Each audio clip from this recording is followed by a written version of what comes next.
जय हिंद। नमस्कार दोस्तों, चलिए शुरू करते हैं और देखते हैं कि हिस्ट्री क्या होता है, हिंदी में इतिहास। सबसे पहले लिखेंगे हिस्ट्री।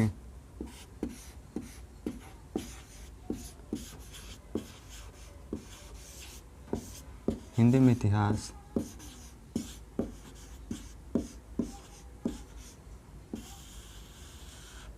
देखिए जो हिस्ट्री है, हिस्ट्री शब्द की उत्पत्ति लिखते हैं।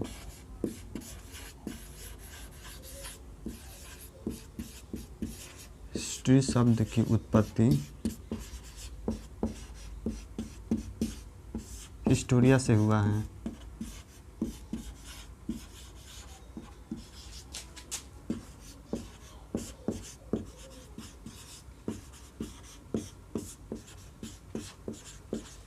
जिसका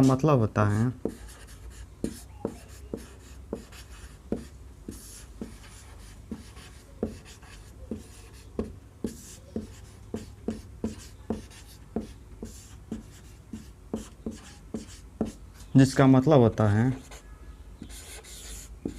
पूछना, छानबीन करना,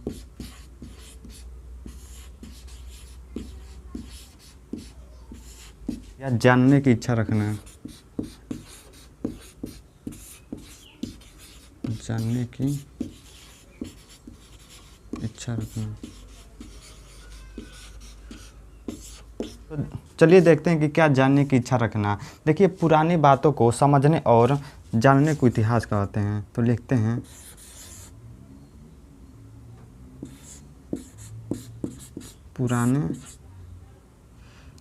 पुराने बातों को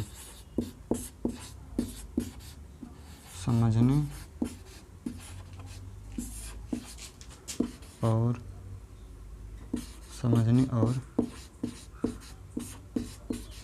सोचने को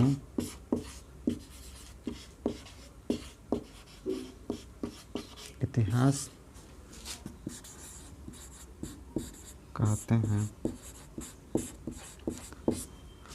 और इसे आसान भाषा में कहा जाए तो बीती हुई घटनाओं का अध्ययन करना इतिहास कहलाता है। लिखते हैं बीती हुई घटनाओं का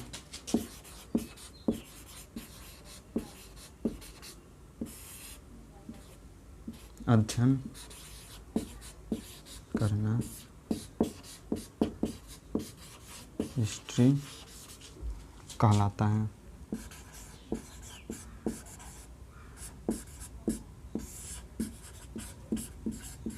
तो चलिए देखते हैं कि फादर ऑफ हिस्ट्री किसे कहते हैं या फिर इतिहास के जनक किसे कहते हैं। तो लिखेंगे फादर ऑफ हिस्ट्री या इतिहास के जनक।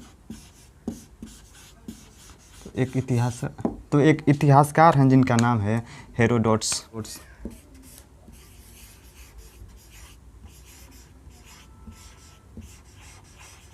इन्होंने एक बुक लिखा, जिस बुक का नाम पूछेगा तो लिखिएगा। इनका बुक है जिसका नाम है हिस्ट्रीज।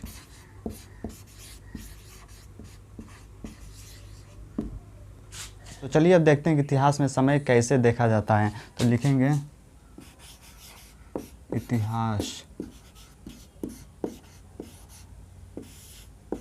में समय कैसे देखे जाते हैं। तो सबसे पहले एक लाइन खींचिएगा इसे इधर और ऐसे इधर। आप लिखिएगा 0 1 2 3 4 5 6 3 10 100 1000 लाख करोड़, ऐसे मतलब लिखते जाइएगा जितना लिख सकते हैं।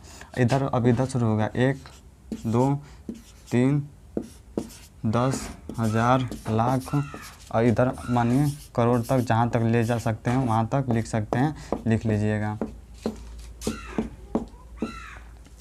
देखिए कुछ इतिहासकार ईसा मसीह के जन्म को लेकर समय निकालते हैं। तो लिखते हैं ईसा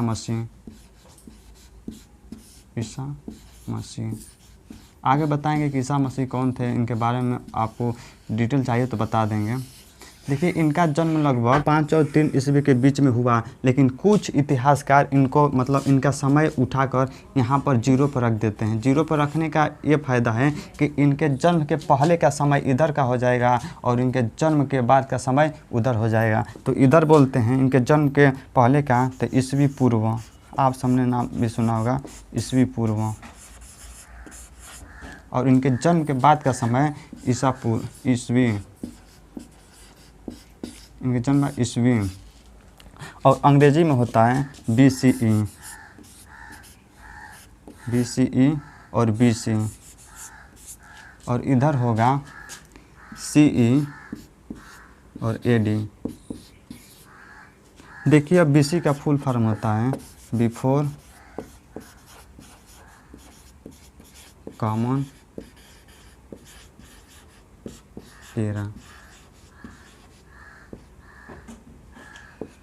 और BC का मतलब होता है बिफोर क्राइस्ट।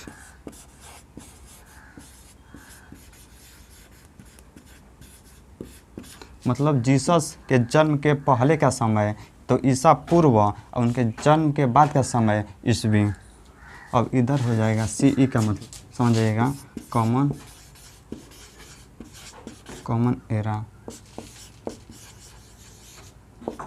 और एनो डोमिनी।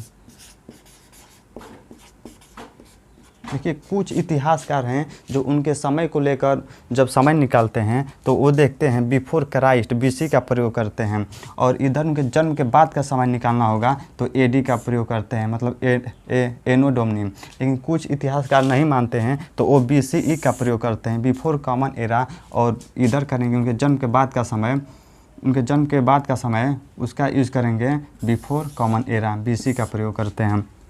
चलिए, एक और शब्द इससे मिलते जुलते होता है जिसका नाम है ME। आप लोगों ने भी नाम सुना होगा ME। इसका मतलब होता है मिडिल एज, मध्यकाल हिंदी में।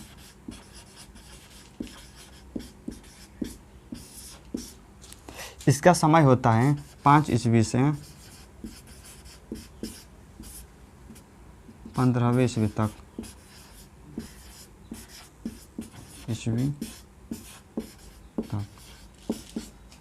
तो चलिए देखते हैं कि इतिहास के कितने भाग होते हैं। तो लिखेंगे type of history, types of history, इतिहास के प्रकार। इसको हम 3 भागों में बांटेंगे। पहला लिखेंगे एंशिएंट हिस्ट्री, इसका मतलब होता है, इसका मतलब समझ जाइएगा हिस्ट्री, प्राचीन इतिहास। दूसरा होगा मिडाइवल हिस्ट्री,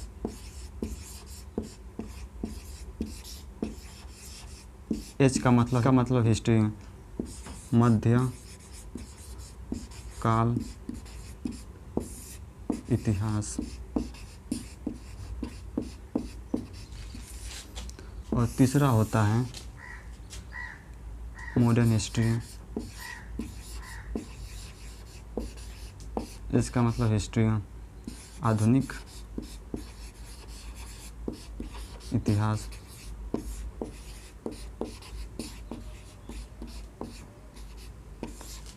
जब एंशिएंट हिस्ट्री को शुरू किया जाएगा तो वह शुरू होता है स्टोन एज से, जिसको स्टोन एज, जिसको हिंदी में पाषाण काल बोलते हैं।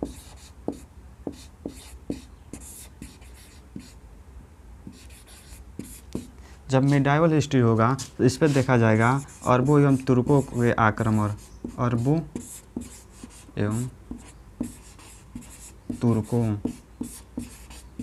तुर्कों का आक्रमण शुरू होता है यहाँ से यहाँ। और जब आधुनिक का देखा जाएगा तो यूरोपीय शक्तियों का आगमन, यूरोपीय शक्तियों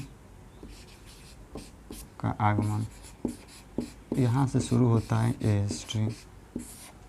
एंट देखा जाएगा तो इसका भी 3 पार्ट होता है। पहला होता है prehistorical age, protohistorical age, historical age. और फिर उसमें देखा जाएगा तो प्री हिस्टोरिकल लोग 3 भागों में बांटते हैं। पहला होगा Palaeolithic age, Neolithic age, Mesolithic age. तो चलिए आगे शुरू करेंगे। प्राचीन इतिहास देखेंगे, प्राचीन इतिहास को कितनों भागों में बांटा गया है। जाते जाते 2 लाइन सुनाना चाहूँगा आप लोगों से। जो इतिहास को पढ़ता है वो किसी से डरता नहीं, और झूठ चाहे जितना भी लिखा जाए सच कभी दबता नहीं। जय हिंद, नमस्कार दोस्तों।